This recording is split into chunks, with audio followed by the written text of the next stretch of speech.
You can read my full review at www.filmcompanion.in. I remember being fairly chuffed with the headline of my Revolver Rani review. Pan Singh Tarantino.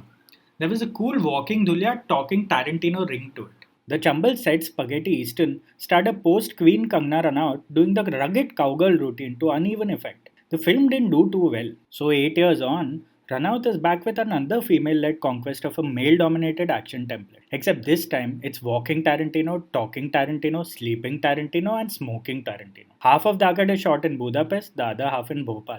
But the narrative style, treatment, and characterization are combed from half a dozen Hollywood female assassin thrillers, including but not limited to Atomic Blonde and Red Sparrow. This listless and derivative action flick is a missed opportunity because it is centered solely on its brooding super agent, sans romantic tracks, male saviors, and nationalistic fervor. A film industry that writes women spies as either token eye candy, supporting acts in the hero story, or as undercover honey traps. The intent may be correct, but the execution leaves a lot to be desired. In Dhaakad, Kangana Ranaut plays Agent Agni, or should I say Agent Agni plays Kangana Ranaut, a ferocious one-woman army who slices through hundreds of bad men and sets her sights on the mysterious kingpin of a global human trafficking racket. His name is Rudraveer, played by the forever interesting Arjun Rampal, with a Joker meets Godfather voice and the campy menace of his Ravan avatar. His partner Rohini features a cigarette-chewing Divya Datta, hamming it up with equal ferocity. The film opens with a bleak Budapest by night, which reminded me of Force 2, whose antagonist, who was played by Thai Raj Bhasin, actually broke out with Mardani, a cop chasing trafficker drama closest to Dhaakad in terms of premise. I have no idea why I made that connection, but I just did.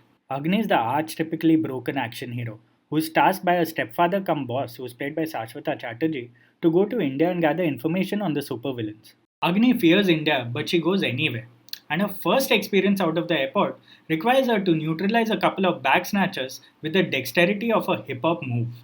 This proves that east or west, she is not to be messed with. The film itself is all too tropey and familiar, as is Agni's final face off with the raspy Rudra, as well as that final twist that comes as absolutely no surprise to anyone who wonders what sort of agency recruits young children, minds their trauma, and turns them into deadly assassins. I mean, come on. Or worse, what sort of agency declares the employees dead without even double checking their pulse? Naam Shabana aside, representation in this subgenre is so low that Hindi movies like these are often lauded for merely existing. Yet, by the end of Dhaakad, all those prosthetics and wigs, all those bullets and bombs amount to little more than an identityless B-grade blur. I think I just made up a new word, identityless. Anyway, Budapest will not be pleased.